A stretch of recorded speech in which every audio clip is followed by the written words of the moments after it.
मोहतरम नाज़रीन किराम, बुज़ुर्गान दीन और मेरी अज़ीज़ माओं और बहनों भाइयों, अस्सलामु अलैकुम वरहमतुल्लाहि वबरकातुहू। मैं आपका मेज़बान अब्दुल वहाब आपको प्रोग्राम गुफ्तगू के अंदर खुशामदीद करता हूँ। अर्ज़ ये है, गुजारिश ये है कि हमें अपनी ज़िम्मेदारी को पूरा करना है, ठीक है।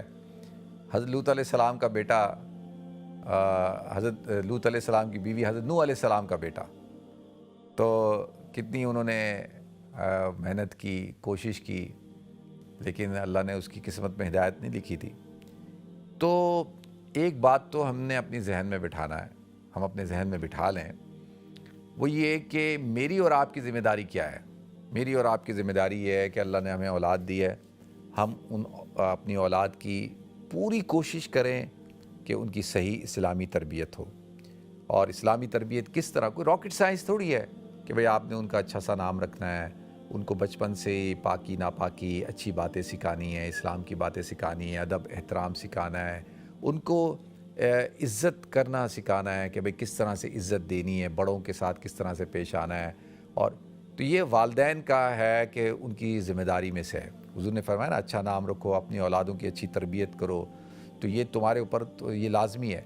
तो हम अगर अपनी ड्यूटी पूरी कर रहे हैं और हमने अपनी ड्यूटी के अंदर किसी किस्म की कोई गफलत नहीं की, कोई कमी कोताही नहीं की, हमने अपनी ज़िम्मेदारी को पूरा कर दिया, बाद में अगर वो बच्चे और वो बिगड़ जाते हैं, गुमराह हो जाते हैं और वो नाफरमान होते हैं, तो ये आपकी ज़िम्मेदारी नहीं है। अल्लाह ताला को सब पता है, अल्लाह देख रहा है। अब जब बालिग होने के बाद वो अपने हर फेल के ज़िम्मेदार हैं।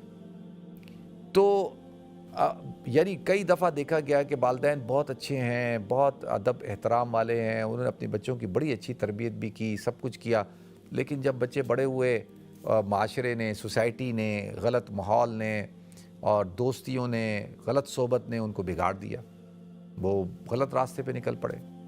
तो अक्सर देखें, जब मैं बात करता हूँ, कितने लोग कहते हैं कि जी हमारे बच्चे बड़े अच्छे थे, बस वो सोसाइटी गलत मिल गई, कोई दोस्त गलत मिल गया, कोई लड़की गलत मिल गई, कोई लड़का गलत मिल गया। तो ये यहाँ नहीं है कि आप समझें कि जी यहीं पे ऐसा हो रहा है, हर जगह ऐसा है, पाकिस्तान के अंदर भी ऐसा ही है, मक्का मदीना में भी ऐसा ही है। तो अब हमें क्या करना है, हमें अल्लाह ताला से फिर दुआ करनी चाहिए और पूरी कोशिश करनी चाहिए कि भाई हम उनकी इस्लाह की कोशिश करें, प्यार से, मोहब्बत से। देखिए, जब बच्चे बड़े हो जाएंगे तो आप सख्ती तो कर नहीं सकते, सख्ती करेंगे तो क्या होगा, तो फिर मामला और ख़राब हो जाएगा। तो लिहाजा जिस तरह से हिकमत और बसीरत के साथ और समझदारी के साथ ताल्लुक़ को रखना होता है, ताल्लुक़ ख़त्म ना करें और ताल्लुक़ रखें किसी तरीके से भी, और इस्लाह की कोशिश करते रहें और अपने आसाब को मज़बूत रखें।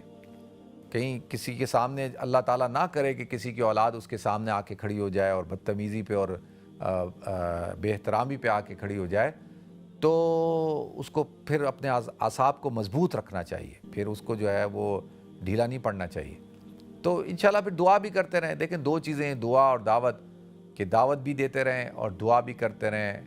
अल्लाह ताला ज़रूर जो है वो अल्लाह सुनने वाला है।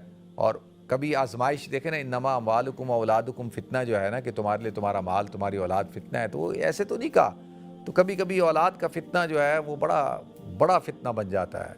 तो अल्लाह ताला हर एक की हिफाजत फरमाया औलाद के फ़ितने से, और अल्लाह आपकी औलाद के और सब की औलादों को फर्माबरदार बना। और जो देखें, नौजवान जो मेरी बात सुन रहे हैं, मैं उनसे गुजारिश करता हूँ कि यानी बदतमीज़ी और बदतहज़ीबी से दूर रहें। यानी आप अपने किरदार को, अपने अखलाक को बेहतर करें, और सबसे ज़्यादा मुस्तहिक आपके बेहतर अखलाक के, आपके किरदार के, आपके हुस्न सलूक के आपके घर वाले हैं, आपकी वालदा हैं, आपके वालिद हैं, आपके घर वाले हैं, ये सारे आपके हैं। तो इन चीज़ों का आप ख्याल रखें। दूसरों के साथ आप अच्छी तरीके से पेश आते हैं, औरों के लोगों से अच्छी तरह बात करते हैं, घर में जाके आपकी का लहजा ही बदल जाता है। तो घर के अंदर असल में है कि लहजा कैसा है, उस घर के लहजे को देखा जाएगा, बाहर के क्यों नहीं देखा जाएगा। अल्लाह ताला हम सबको अमल करने की तौफीक दे।